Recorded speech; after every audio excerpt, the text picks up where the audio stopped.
Good afternoon, good morning, good evening, dear listeners.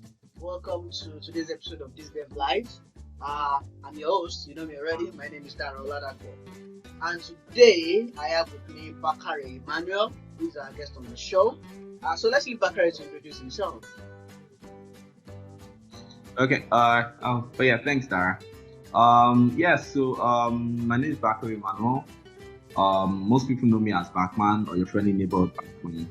Batman was a name given to me like some of my friends in university. I'm a recent graduate of electrical engineering. I just finished university like last year. Most of my time in school was spent out of school. I really didn't like school.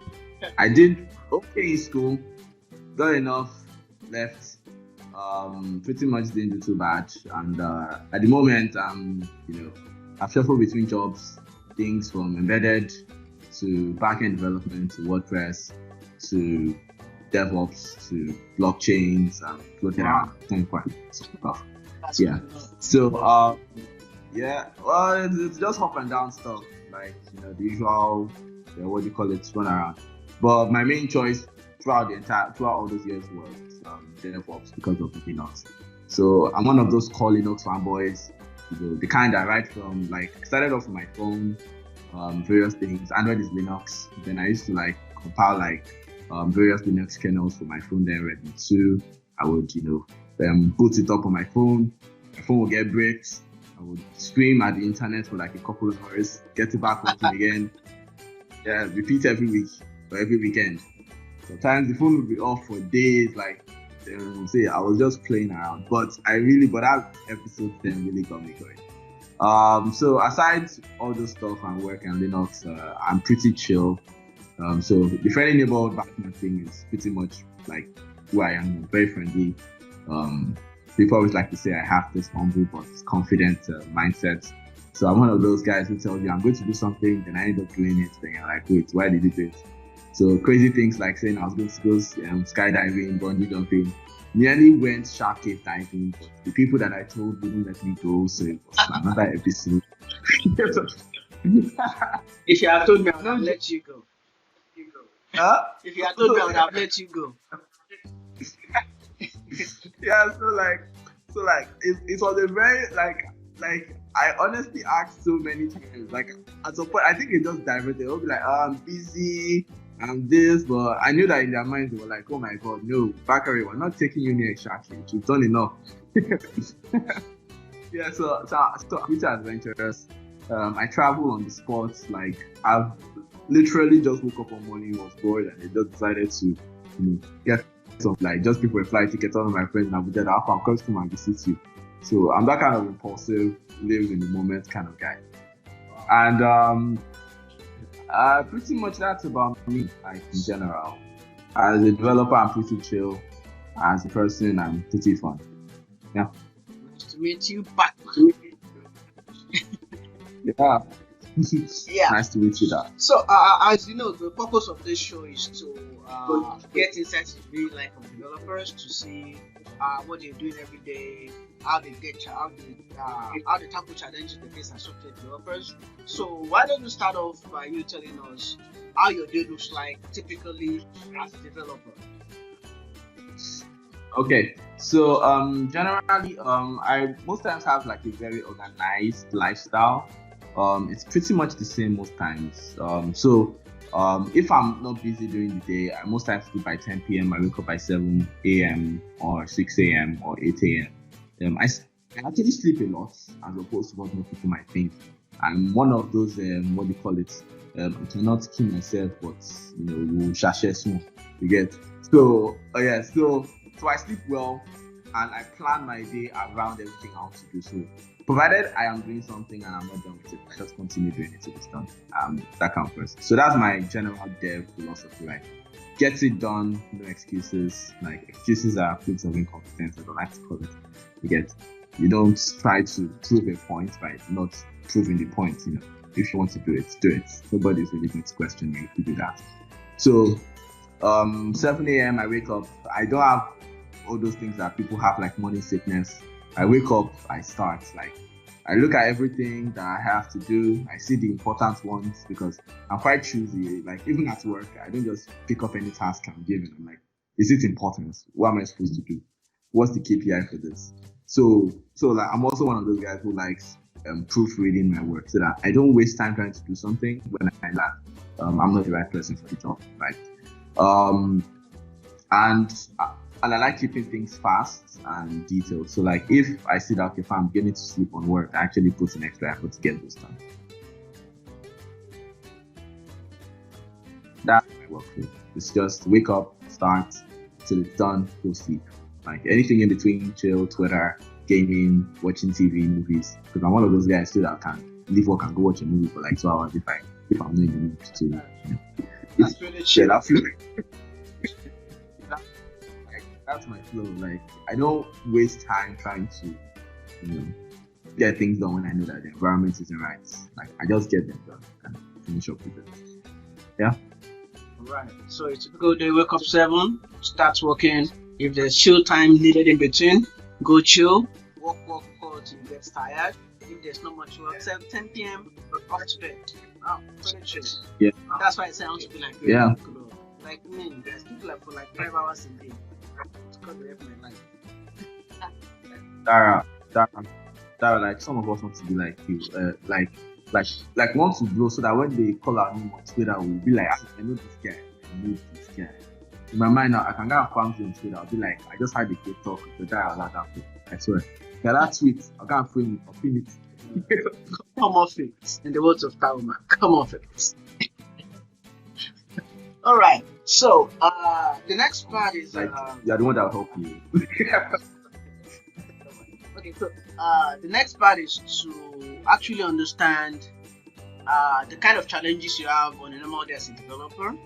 It could be people problem or code problem or technical problem or maybe stress problem. What sort of challenges do you face and how do you tackle those challenges as a developer? Okay, so on my own side, I wouldn't say I have too many people challenges. So majority of my time I spent it like when I was still in school. I spent most of my time working in startups, and like that's where I got like this just get it done mindset working. So people challenges really didn't come to me. Like I know that one of my best qualities that I cause employers I've gotten is that I have great teamwork skills, great leadership skills, and like I'll say that's like my best. Like the best part about me, like I'm just easy to work. Like I've never heard a complaint from someone telling me that. Like I'm finding it very difficult to understand how it works. The challenges I most time have at work is that I'm also quite explicit on tasks. So like if you give me a task and I feel like I'm not right to do it, sometimes I might report. But most times I've seen that it saves me time because I end up doing the actual work. So I'm more of a do the hard things first kind of person. So I'm not coming in to do something that I know a junior developer should be scheduled to do. Or if that's the case, I most times push it to a junior developer and tell them that, okay, fine, this is how we do it. Then we'll go through the workflow together, So I'll say that's actually like a challenge in a bit, like just like that kind of thing. When things don't work, because I've had things that really didn't work, sometimes you become a noob. You spend like a couple hours trying to do something, then you just immediately realize that I've done this a lot better. So those times I just take myself out of the box, go do that, watch TV thing, or watch a series, or binge, noise on Twitter.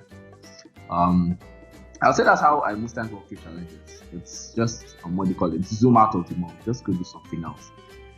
Or sleep. Sleep has a wonderful effect on your mind, especially when you're frustrated. When I was in Lagos, I knew sleep was common then. Now that I've moved to Ibadan, I don't sleep again. Ibadan people, they're very calm. You get? Yeah, they are sort of laid back. I grew up in Ibadan, so I know I know how it looks like. Like 7 p.m. if you're not at home, it's late. Yeah, like it's empty. And like when you look out your window, you don't see people fighting. So I miss Lagos for that. Like, just look out your window, somebody's fighting somebody. So, like, Lagos had that kind of effect. It was like pure cinema view. Like, anywhere around Lagos, just look out your window. So that's how I most time work on stuff. I'm one of those very, very simple If it's not working, go do something else. If it's working, keep doing it and do the hard things first. So that's how I work through challenges, really. Okay, thanks for that. Okay, so the last part is talking about tips you have for beginner developers. So if you were to mentor someone younger to come into programming or to come into coding or development or IT or whatever, what 3 advices would you give them? Okay, so as someone who, like me, I really don't always like to say I'm mentoring someone. Like, actually avoid mentoring altogether, because I most times see a need for somebody to chart their path, like be independent, but know how to work in teams. So that's like the first thing I always tell people. Like, me trying to mentor you is you trying to find your way out of doing the hard work. And there's hard work, there's smart work. But there is certain benefits to learning how to work through things by yourself that nobody can teach you again. So most times I'm always like, rather than me telling you what to do, find a skill, then maybe I can review. That would be better. I know I'm not the best person that I know to code now, and I don't might have the resources and time to mentor, but I don't really mentor so much. So that's like the first thing I always say, like, have like your own skill, then know how to execute, and ask for feedback. That's a lot more effective than trying to piggyback off someone mentoring you.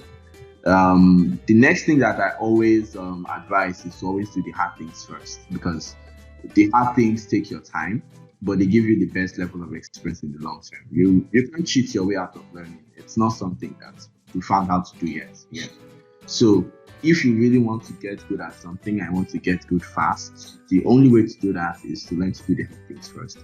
Your approach in learning how to do that, and then the level of thought that goes into being detailed in how you approach things really takes care of a lot of problems in life, not just in coding, but in the way you do things, managing emails, managing workflows, your schedules.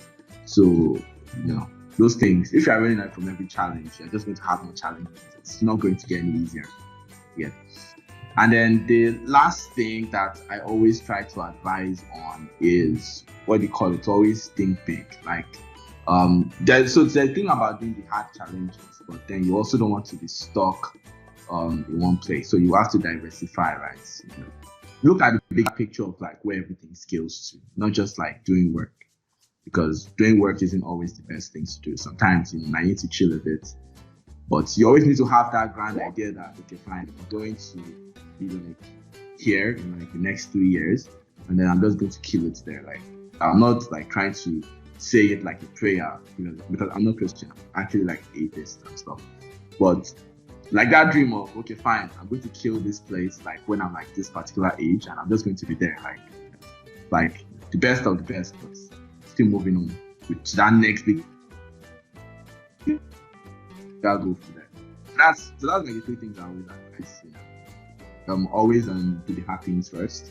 Have a grand plan of things like in the bigger picture, and always learn how to execute independently. Nobody's going to plan them life for you. Yeah.